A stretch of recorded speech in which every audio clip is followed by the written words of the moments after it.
കണ്ണൂർ എടക്കാട് സ്വദേശി ഓസ്ട്രേലിയയിൽ കടലിൽ വീണ് മരിച്ചു. കണ്ണൂർ കോർപ്പറേഷൻ കൗൺസിലർ ഫിറോസ ഹാഷിമിന്റെ മകൾ മർവ ഹാഷിമാണ് മരിച്ചത്. പാറക്കെട്ടുകളിൽ നിന്ന് മർവയടക്കം 3 പേർ കടലിലേക്ക് വീഴുകയായിരുന്നു. ഫെലിക്സ് വിവരങ്ങൾ നൽകാനായിട്ടുണ്ട്. ഫെലിക്സ്, ഈ കടലിലേക്ക് വീണ 3 പേരും മരിച്ചു, അതോ മർവയുടെ മാത്രമാണോ മരണം സംഭവിച്ചത്? എപ്പോഴാണ് അപകടമുണ്ടായത്? മർവ അവിടെ പഠിക്കുകയാണോ? എന്താണ് ചെയ്യുന്നത്? തിങ്കളാഴ്ച വൈകുന്നേരം 4:30 സിഡ്നി സദർലാൻഡ് ഷെയറിൽ ഈ അപകടം നടന്നത്. പാറക്കെട്ടുകളിൽ നിന്ന് മറവയടക്കം 3 പേർ കടലിലേക്ക് വീഴുകയായിരുന്നു. ഈ പരിസരത്തുണ്ടായിരുന്നവർ ഉടൻ തന്നെ പോലീസിൽ വിവരം അറിയിച്ചു. ഹെലികോപ്റ്ററിലെ അടക്കം സഹായത്തോടെ കടലിൽ നടത്തിയ തെരച്ചിലിനൊടുവിൽ ഈ ഇരുവരെയും അബോധാവസ്ഥയിൽ കണ്ടെത്തുകയാണ്. മറവയ്ക്കൊപ്പം കടലിൽ വീണ മറ്റൊരാളും മരിച്ചു.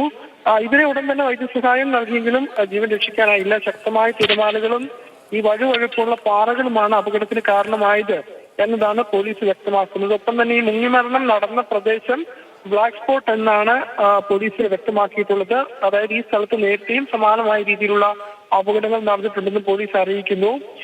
ഓസ്ട്രേലിയയിലെ യൂണിവേഴ്സിറ്റി ഓഫ് സിഡ്നിയിൽ നിന്നും ബിരുദാനന്തര ബിരുദം കരസ്ഥമാക്കിയ മറുവ് അവിടെ ജോലി ചെയ്തു വരുന്നതിനിടയിലാണ് ഈ അപകടം സംഭവിച്ചത്. ശരി, ഫെലിക്സ് ആണ് വിവരങ്ങൾ നൽകുന്നത്. ഓസ്ട്രേലിയയിൽ കടലിൽ വീണ് മലയാളി മരിച്ചിരിക്കുന്നു.